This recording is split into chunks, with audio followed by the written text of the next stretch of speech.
stop you're going to stop at is the Dalton Fountain, which is the largest terracotta fountain in the world. So this fountain depicts the British Empire. So what you want the students to do is go round the fountain and look at all the different colonies within the Commonwealth as well, for them to kind of discuss what's actually in the statues, what are they holding, also who's sitting on the top of the fountain, and also kind of things, how it represents Glasgow and Scotland as a whole.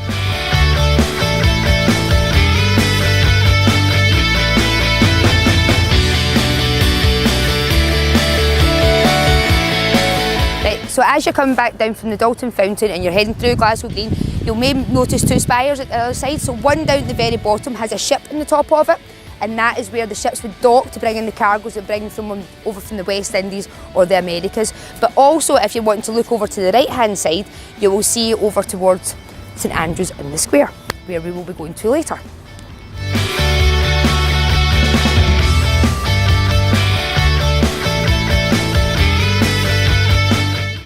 So as we've walked through Glasgow Green, we've come down onto Green Dyke Street, and you'll come across the Inn on the Green, which is also called the Whistling Kirk. Now this is showing you one of the churches that were built during that time. You look at the top of it, it's called a tympanum. So again, this is to show where they're getting influence from the architecture that design their buildings around.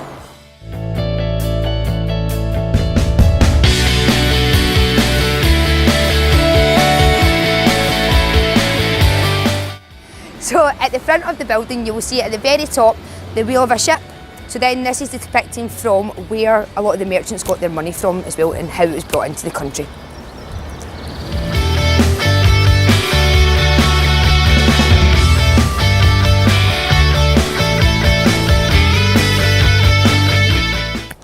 So now as we've walked up from St Andrews on the Green, we're going up to St Andrews in the Square.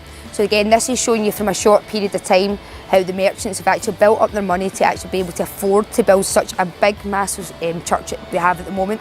And as you can look at the facade of the building, you've got the tympanum at the top of it, and then with the pillars and that as well, to show, again, when they're getting influences from, how they're getting influence from around the world, from Greek columns and that as well. But then at the very top we have the ship as well. It's on the weather vane to actually show, again, where they're getting their money from to actually afford to build these types of buildings.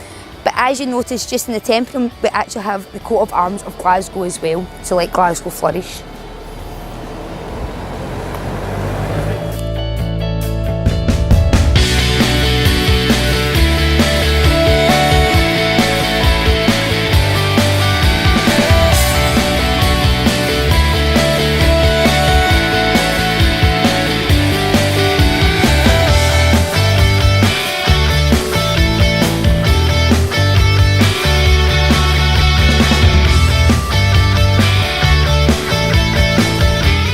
Once you come back up and you've stopped at the toll booth steeple, there's an area just where we are at the moment where you can stop with your class to have a good discussion with any of the questions that are on the trail as well. Now the High Street is one of the oldest streets in Glasgow. Now this was the heart of the city as when Glasgow started to flourish during the time of the merchants.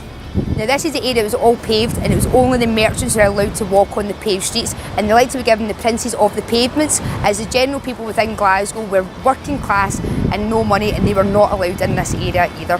Now as you're in this area, you'll see a sign from where we can see next to the toll booth steeple, and this is called the Merchant City. So to discuss with the students what area are they in at the moment, why is it called the Merchant City?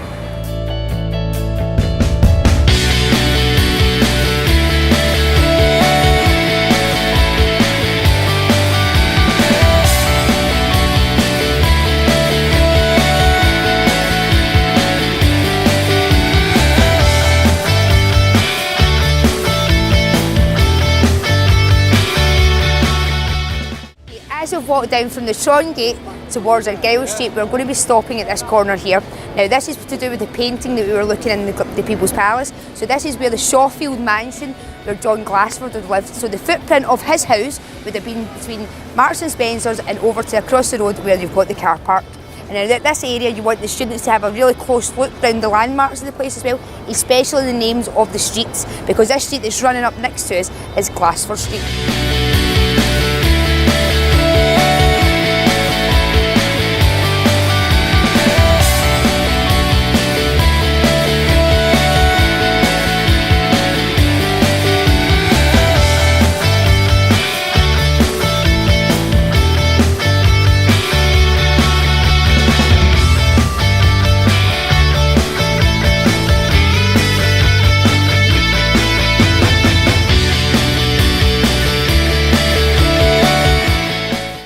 as we've walked down Argyll Street, we're going to be coming up to Virginia Street. Now, as we're walking up here, you're going to see a building at the top of the road, and that is the Corinthian. Now, this used to be one of the merchants' houses within Glasgow as well, so you can see how the houses have been changed over time to be used for other things to present day. But as we're walking up here, we're going to be stopping at Virginia Galleries. Now, at this area here, this is where the tobacco and sugar was sold as well, but as you're walking up the street, it's very important for you to get the students to look very closely at the doorsteps, because there's actually signage from merchants for people who are selling their wares from this area here as well. A good talking point to have the students to think about as well, how close we are to the River Clyde, also how we're in the city centre of Glasgow, where a lot of businesses have done it as well, and actually have their houses next to where they're conducting their business as well.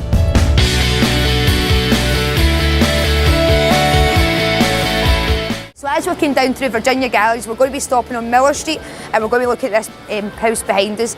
Now, this is a laird's house, even though it's a merchant's house. Now, this is one of the surviving buildings within Glasgow.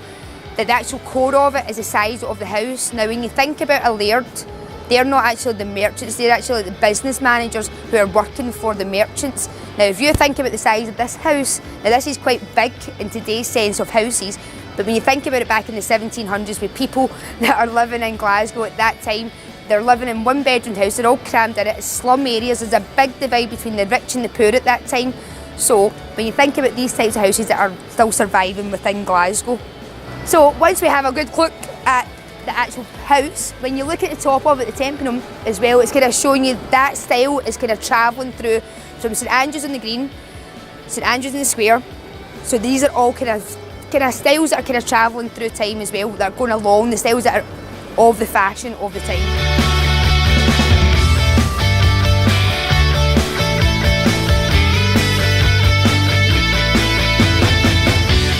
As we came down from Miller Street to along Ingram Street, our last stop is going to be at the Gallery of Modern Art.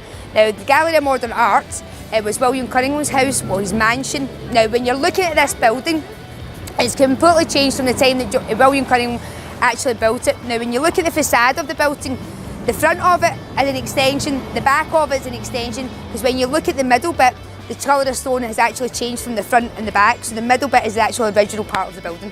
Now, this is the most westerly point of Glasgow during the 1700s. Now, as the city started to grow during that time and merchants started to build their houses, so they were having different areas that they were taking for their land to build their houses, their mansions. So as you will notice, all the streets were kind of heading towards the west, and they're also in straight lines. That's how Glasgow's in a grid system at this point in time, because obviously it's been plotted out because where the merchant houses are. So at this point in time as well, before you go into Gallery of Modern Art, maybe a good discussion point for your pupils is to think about why are we going west, what's the reason, the way the city goes is we're all heading west from east to west. Now when you think about that, it's because where the wind blows, now the further west you get, and that's more the affluent area of the city as well, so the people who are living the west side of the city would not want to have the dirty smoggy city that would become an industrial city of Glasgow. So the people who are poorer would be in the east side of the city, and that is where they'd have the dirtier air. Now this has got interesting facts around this area. We're standing in the Royal Exchange Square. Now the reason it's called the Royal Exchange Square is after William Cunningham sold his house to a bank. After the bank, it was an exchange. Now in this area, this is where they would have still sold all the products that were produced over in the West Indies and the Americas. So in this city there was meetings that were for the abolition of the slave trade. Now this is a stark contrast to the meetings that were happening in this building behind us.